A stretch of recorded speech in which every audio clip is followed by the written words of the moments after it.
Goeiedag, ek is Rian Pretorius van die AP Kerk Waterberg op Nylstroom. Ek gaan so 'n bietjie stil staan vir 'n paar dae en dalk vir 'n langer tyd deur die jaar by die gedagte van dankbaarheid. Ek wil vandag wegtrek met die vraag: waarom moet ek dankbaar wees? Ons gaan 1 Tessalonisense 5 vers 16 tot 18 saam lees. Wees altyd deur bly, bid sonder ophou. Wees in alles dankbaar, want dit is die wil van God in Christus Jesus oor julle. Dit gaan dan so sleg met my. Ek het nie geld soos ander mense nie. My verhoudings is sleg. My gesondheid is beroerd. Die weer speel nie saam met my oes nie. Back and claw seer verniel my.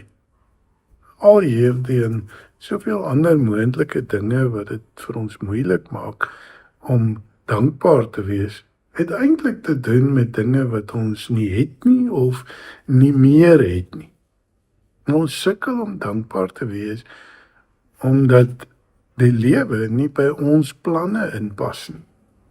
En daarom is die Here se opdrag deur Paulus aan die gemeente van Korinthe nog net so aktueel vir ons as vir die gemeente van Tessalonika.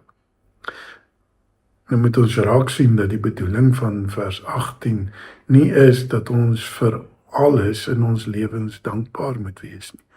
En daarom hoef ons sekerlik nie dankbaar te wees omdat ons by 'n oop graf staan en van iemand moet afskeid neem, omdat ek nou alleen gaan wees nie. Dit gaan eerder daaroor dat ons onder alle omstandighede rede het om dankbaar te wees. Ons moet nie kyk na dit wat ander mense het en ons nie het nie, wanneer ons rede soek om dankbaar te wees nie, maar eerder kyk na wat ons wel het. Wanneer ons besef dat ons in alles afhanklik van God is, dan gaan ons oë daarvoor oop om te sien wat hy alles vir ons gee. Ons kan raak sien dat daar dinge is wat ons as vanselfsprekend aanvaar het, omdat ons dit dalk al vir baie jare ontvang het. En nou ervaar ons dit soveel meer intens, omdat dit skielik nie meer daar is nie. Ons behoort veral raak te sien dat die Here Jesus se werk vir ons 'n rede gee om dankbaar te wees.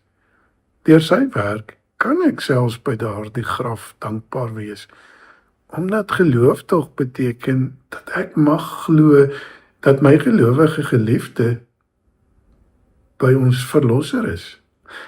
Ek mag glo dat ek ook eendag daar sal wees as gelowige.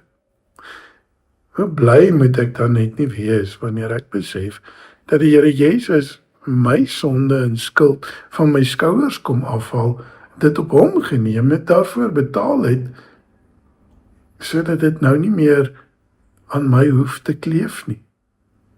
Dis 'n groter geskenk as wat dit sou wees as iemand maar net my aardse skuld kon betaal het, of as iemand vir my 'n nuwe voertuig sou gee.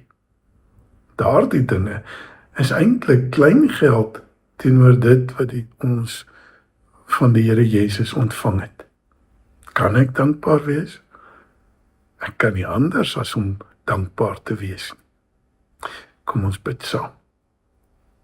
Hemelse Vader, dankie vir die genade wat ons ontvang, en dat ons vanuit daardie genade kan leef. Dankie dat U vir ons sorg, dat U vir ons soveel dinge so elke dag net gee, sodat ons dit uiteindelik as vanselfsprekend kan begin aanvaar. Help ons om weer raak te sien dat dit nie maar net vanselfsprekend is nie, maar dat dit 'n teken van genade uit U hand is. Ons bid dit in die naam van Jesus Christus. Amen. Mooi dag.